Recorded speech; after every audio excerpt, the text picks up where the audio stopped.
केंद्र सरकारने नुकताच पेपरफुटीला आळा घालण्यासाठी कडक कायदा लागू केला आहे.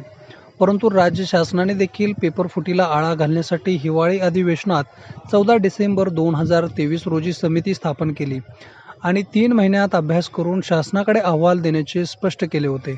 त्यानुसार समितीने राज्य सरकारला 26 मार्चलाच अहवाल सादर करण्यात आला आहे.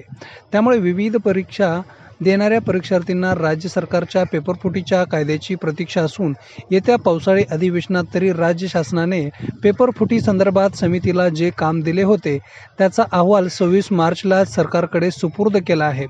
अहवाल गोपनीय असल्यामुळे अहवालात नेमक्या काय तरतुदी करण्यात आल्या आहेत याविषयी अधिक भाष्य करता येणार नाही. परंतु सरकार या संदर्भात पुढील पावले उचलणार आहे.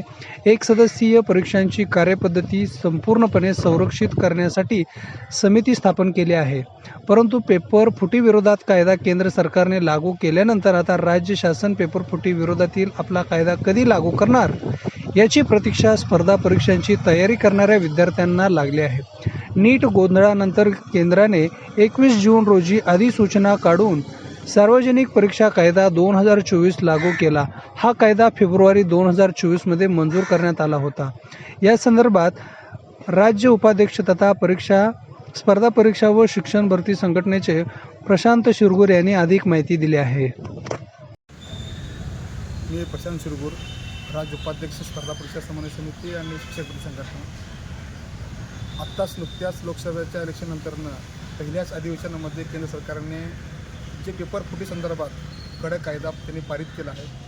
याच्या अगोदरसुद्धा अनेक राज्यामध्ये पेपर फुटी संदर्भात त्यांच्या राज्यामध्ये कडक कायदे करण्यात आले आहे. त्यामध्ये ओडिशा असेल, झारखंड असेल, त्यानंतरनं आंध्र प्रदेश असेल, तमिळनाडू असेल, अशा राज्यामध्ये पेपर फुटी संदर्भात किंवा हायटेक कॉपी करण्याच्या संदर्भात कडक कायदे त्यांनी लागू केलेले आहेत. पण आपण महाराष्ट्रामध्ये जे की पुरोगामी महाराष्ट्र म्हणून ओळखला जातो, ह्या राज्यातसुद्धा कडक कायदा पारित केला पाहिजे अशी आमच्या सर्व विद्यार्थी संघटनेकडून मागणी आहे. हिवाळी अधिवेशन जेव्हा नागपूरला पार पडले तेव्हा मुख्यमंत्री महोदयांनी एक समिती स्थापन केली होती. त्या समितीच्या माध्यमातून 3 महिन्याच्या आत अहवाल त्यांना प्राप्त झाला मार्चच्या अखेरी. त्या अहवालामध्ये कडक कायद्यासंदर्भात काही अभिप्राय त्यांनी नोंदवले आहेत. ते अहवाल आता विधी व न्याय विभागाकडे सुद्धा पाठवला आहे. त्यांचाही त्यांनी सल्ला घ्यायला लागला आहे. आमची संघटनेची एकच मागणी आहे की आता विधानसभा आचारसंहिता लागू होण्यापूर्वी या शेवटच्या पावसाळी अधिवेशनामध्ये राज्यामध्ये पेपर फुटी जे हायटेक कॉपी करून विद्यार्थी पास होतात त्यांच्यामुळे जे प्रामाणिक होतकरू अभ्यासू ते शेतकऱ्यांचे मुलं आहेत, मजुरांचे मुलं आहेत, गेल्या 10 वर्ष अभ्यास करतात, त्यांच्यावर कुठेतरी अन्याय होत आहे. त्यांना न्याय मिळवण्यासाठी आणि असल्या घुसखोरी करणाऱ्या लोकांना लांब ठेवण्यासाठी राज्यामध्ये कडक पावलं उचललं गेलं पाहिजे. त्यासाठी कडक कायदा केला पाहिजे, तरच कुठंतरी हायटेक कॉपीला किंवा पेपर फुटीला आळा बसू शकेल.